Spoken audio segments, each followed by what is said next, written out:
How's it going, guys? Cody back again, dropping yet another video. Right, guys, the story I'm about to read is a sad and tragic story.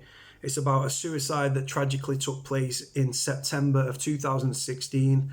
In September of 2016, of a prisoner who was placed on remand and on an alleged assault charge, and had an horrific time, was being bullied, was victimized, was beaten, and all the other horrible things that go on with victims of bullying in prisons. The reason that the story is only breaking now is because obviously the prisoner died in 2016, and the inquest, it takes 2 to 3 years depending on like issues and delays and everything. And I'm going to read the story, guys, and I'm going to do my bit at the end. I'm going to start off the video by saying God bless Jamal Hussein. May you rest in peace. Even though it's still 3 years on, my thoughts and prayers are very much with your friends, your family, and your daughter. I'm going to read the story, guys, anyway. This is a story in the Manchester Evening News. Link in the description below, like I always do. Let's get into it. Dad, whose family say he was bullied by other prisoners at Strangeways, was found hanging in his cell. He died the day he was granted bail. One day his daughter is waiting to see him. The next thing she's told, her dad's not going to make it. A dad whose family claims he was bullied by other prisoners at Strangeways was found hanging in his cell. Jamal Hussein, aged 32, ended up behind bars at HMP Manchester after being charged with assault. He was placed on the remand wing at the prison back in September of 2016 after admitting battering his father with a broom handle. A father of one from Hume had previously been diagnosed with paranoid schizophrenia and had spent periods in hospital under the Mental Health Act. Somali-born Jamal was targeted by other inmates, his loved ones claim. They believe Jamal, who was a Muslim, had been pressured into keeping contraband alcohol, known as hooch, in his cell for other prisoners. When his brothers and sisters visited him in prison at the end of August, they found he had been badly beaten and claimed he had been attacked by fellow inmates. His family made calls to his solicitor, social worker and prison bosses, explaining that they believed that he was at serious risk. On Friday, September the 2nd, 2016, Jamal's family say a prison staff member called to assure them he was okay. Around 2 hours later, they were told he'd been rushed to hospital after he was found hanging in his cell. He died 11 days later, the same day he was granted bail. Prison bosses say they made significant improvements in how vulnerable prisoners are treated in the 3 years since Jamal's death. An inquest into his death last week found he had died as a result of misadventure. An inquest heard he was found with a ligature in his cell at HMP Manchester on September the 2nd, 2016. He died on September the 13th in hospital. Jamal's devastated family told the Manchester Evening News he was a family man who had never spent time in prison before. They say he was vulnerable because of the history of his mental health. He had planned to visit his wife and 10-year-old daughter in Somalia just before he was jailed. Jamal's sister, who was asked not to be named, said the little girl has suffered the most since his death. It's really been awful for his daughter, she said. He was planning to visit her. She just can't believe she's lost her dad. One day she's waiting to see him, and the next she's been told he's not going to make it. Jamal had ambitions to work in the construction industry and was hoping to move his wife and daughter to Manchester, his sister said. A keen footballer, he had previously done volunteer work, but suffered with severe mental health, his sister added. He was a very kind person, very friendly and well known in Hume and Moss Side. She said he made friends very easily. He was a very lovely person and very smiley. He was helpful at home, and if someone was sick, he would always be there to support them. We feel empty at home without him. Jamal appeared at Minchell Street Crown Court on August the 15th, 2016. Prosecutors alleged he had used a paving stone to break down a front room window of his father's home on Christchurch Street, Moss Side, at around 3:30 a.m. on Tuesday, July the 12th. He was said to have used a broom handle to hit his father on the arm, wrist and back of the head. The victim was taken for hospital for treatment for cuts, bruises and swelling. Jamal was remanded into custody at H&P Manchester in July of 2016. Though he did not initially report any problems to his brothers and sisters, they later visited him and found that he'd been beaten badly. He told them he'd been attacked by fellow inmates, his loved ones say. There were bruises all over his face, his sister said. He'd been badly beaten. He was very upset and very low. We were very concerned. We started asking, how did this happen? We were so upset. Jamal was assaulted by fellow inmates on either the August the 30th or the 31st of August after prison guards found contraband in his cell, his family says. They claim that two prisoners were pressuring him to conceal the contraband. Jamal had refused to report the assault to officers. Lawyers acting for the family said. Prison officials say staff were first informed by the family that Jamal was being bullied only 15 minutes before he was found hanging in his cell. He fell into a coma and was rushed to Manchester Royal Infirmary, where he died 11 days later. A prison probation ombudsman report published this week found there were a number of missed opportunities to help Jamal following the alleged assault. He had a history of self-harming by cutting, but a community psychiatric nurse or a CPN who assessed did not identify any immediate concerns or an increase in his risk. Reports state that prison officers found 2 containers of homemade alcohol in Jamal's cell on August the 28th. He also handed over an improvised bladed weapon. Jamal denied the items were his but refused to tell guards who they belonged to, the prison and probation ombudsman report states. He did not tell staff he was being bullied, it adds. However, on September the 1st, a prisoner told an officer that another prisoner had assaulted Mr. Hussein because staff had discovered the contraband in his cell. The officer did not speak to Mr. Hussein or record this information in prison records. He later told a community support worker he'd been punched, but would not say any more as he was not being assessed as an increased risk of suicide or self-harm. Ombudsman Nigel Necombe, CBE, found that staff failed to give sufficient weight to Mr. Hussein's level of risk when he arrived at Manchester Prison on July the 14th. And in circumstances, we believe staff should have been fully considered starting the ACT procedure, which is a mental health, part of a mental health book. While Mr. Hussein gave no direct indication to staff or other prisoners he had thoughts of suicide or self-harm, staff were too reliant on the presentation in making an assessment, the report added. He added that Jamal did not receive the support from staff that he should have expected, and he was never allocated a personal officer, and there were several missed opportunities to help him following the alleged assault. Mr. Newcombe said his family raised their concerns about bullying through various channels. Another prisoner made an officer aware that Mr. Hussein had been bullied the days before he was discovered hanging in his cell.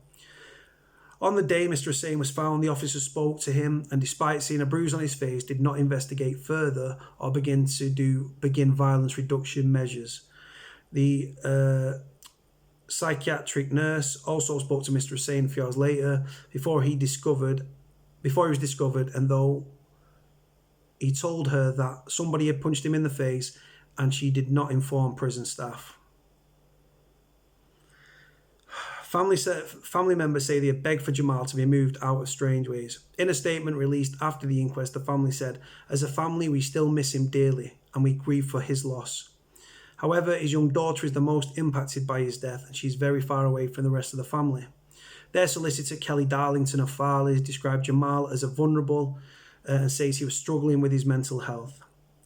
It's nearly 3 years since Jamal's death, and the family fought at every stage of the inquest process to find out answers to many questions surrounding Jamal's death, she added. It's hoped that now the inquest has concluded, they can grieve for him properly. The prison and probation ombudsman is investigating the case, and reporting to Jamal's death is expected to be published soon. A prison service spokeswoman said it is a tragedy when anyone takes their own life in prison, and our thoughts remain with Jamal's family. The coroner found the prison was not negligent in its care, but also recognised that nevertheless there have been significant improvements to how vulnerable inmates are supported at H&P Manchester in the 3 years since Jamal's death. Wow.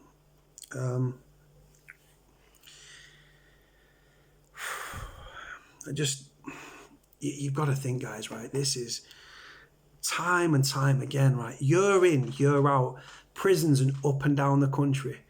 private prisons, public sector prisons, category A's to category D's, secure training centres and women's prisons. Prisoners are being cast aside. You've got prison officers that have been reported that he's been bullied and they've not passed the information on, right? You've got a psychiatric nurse, right, doesn't pass information on. All these are people, in my opinion, are complicit in the death and the suicide of Jamal Hussein. I genuinely do believe that.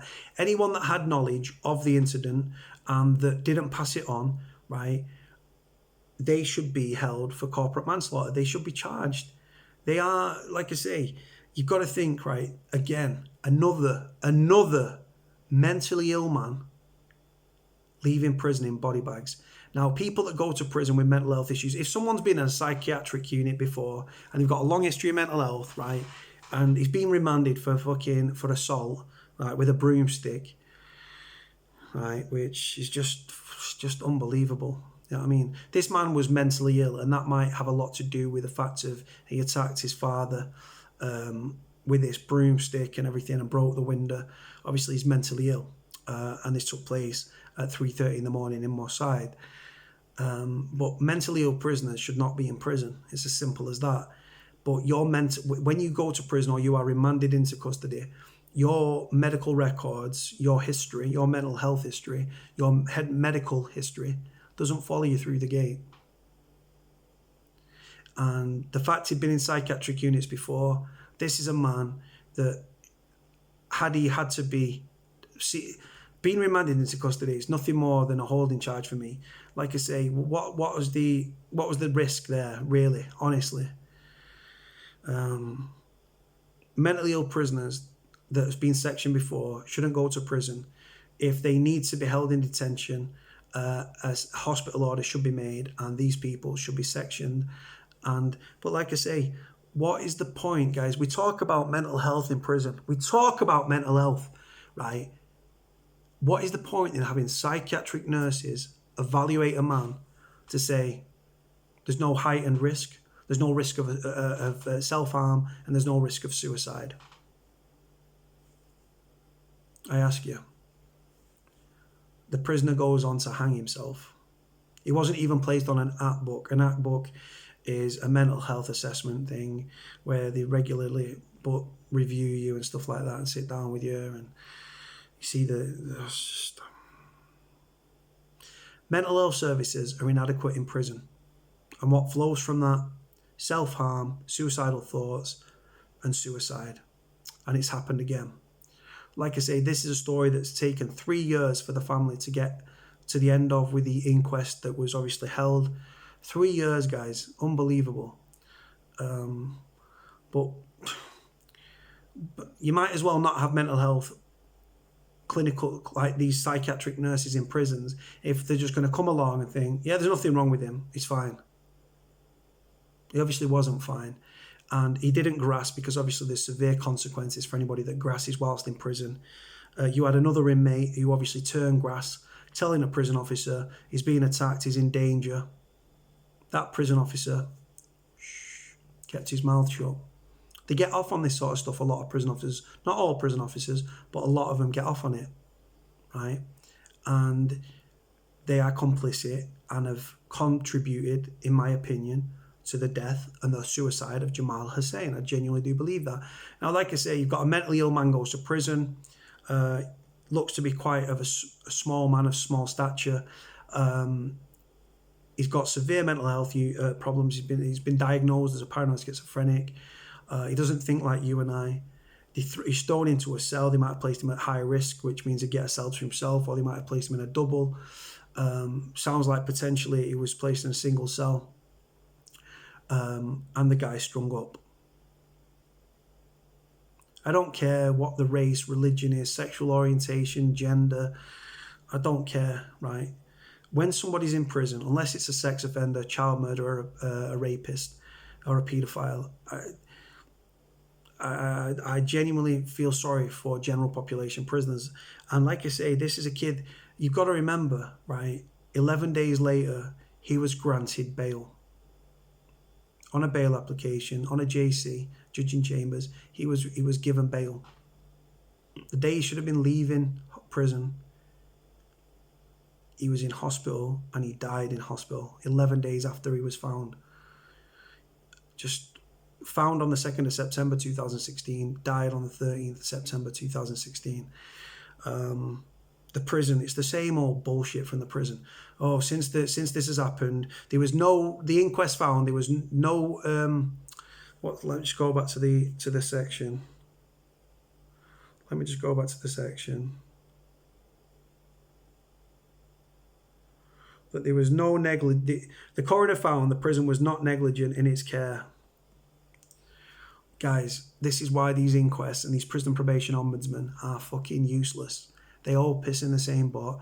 They're corrupt as fuck. Now, like I say, when you've got a mentally ill man that goes to prison, the people that end up being bullied in prison, right, are people that are mentally ill, that are vulnerable, and then they start getting spiked with drugs or given drugs on tick, or they're bullied, or they're told you're gonna have this contraband in your cell. There was a bladed article or a weapon, a homemade shiv, shank, in his cell, which he handed over, and also the hooch.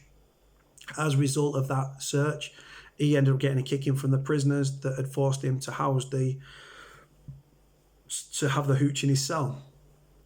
Prisoners that are mentally unwell are victimised, they're bullied, and they're very susceptible. And I've seen mentally ill prisoners be spiked with drugs, bullied relentlessly, and it's done. A lot of prisoners do it because to break the monotony and the boredom within prisons. They find it funny to spike prisoners that are mentally ill. The fact that he wasn't placed on a NAT book, the fact that a psychiatric nurse said there's nothing wrong with him and he's not at risk. Prison officers have been told he's been battered and he's been bullied. They don't do nothing, they don't report it. There's no paper trail of that, obviously, because it would have been on the P nomis and on his record. But yeah, the prison were not negligent, guys. Remember that. The facts are prisoners' lives are disposable to the system, and they just don't care about prisoners. If you go to prison with a severe health problem, or an underlying mental health problem, or a very obvious mental health problem, or you've got a condition that requires regular hospital treatment, sadly and tragically, chances of you leaving prison in a body bag are highly increased. There's 3 ways, guys, you can leave prison. Released through the gate, escape, happens every now and again, mainly with people absconding from Category Ds, which is an open prison, or in a body bag. And 92 prisoners left prison last year in a body bag through self-inflicted deaths. There's been a rise in suicides this year already. I think it's up by a couple of percent. The facts are, Strangeways is an horrific prison. All prisons are horrific to be in, and there's no love for prisoners. There's no prisoners' human rights and everything. They're being abused on a daily basis, and I don't like bullying in prison. I've nearly got into physical altercations, sticking up for prisoners that were being bullied, namely in Strangeways. Because I don't like bullies. I fucking despise bullies. But like I say, mentally ill prisoners. How many of these prisoners that have left prison, right, in body bags, how many of them have had mental health issues? And like I say, you don't just leave prison through suicide in a body bag, do you? You've got medical negligence deaths. There's former prisoners that have repeated to me that prisoners are being targeted by officers. You had the death of Alan Marshall up in Scotland. He was beaten to death at Edinburgh Prison. You've got medical negligence where prisoners are screaming out for help. Yesterday I did a video about a prisoner that had set himself on fire. The 16 minutes, right? The fire alarm should have been going off in his cell. He was on fire. He was on his buzzer. 16 minutes it took him to answer the bell. Dead. Burnt to a cinder. Dead. And this is happening.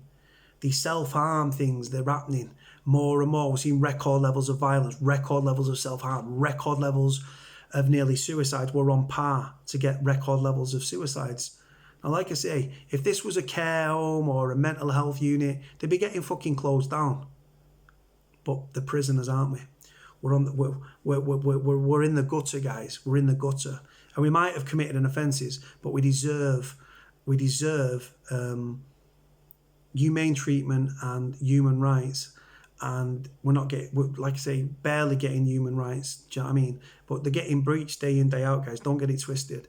But another prisoner leaving prison in a body bag.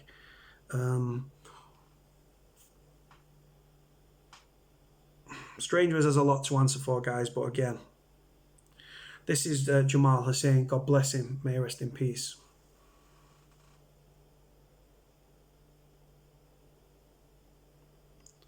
A father, a brother, a son. Unbelievable. Just I'm disgusted, but sadly I am not shocked, nor am I surprised. Sad and tragic, guys. Gonna leave it there. Like, comment, subscribe. I'll put a link in the description below, guys. Cody out.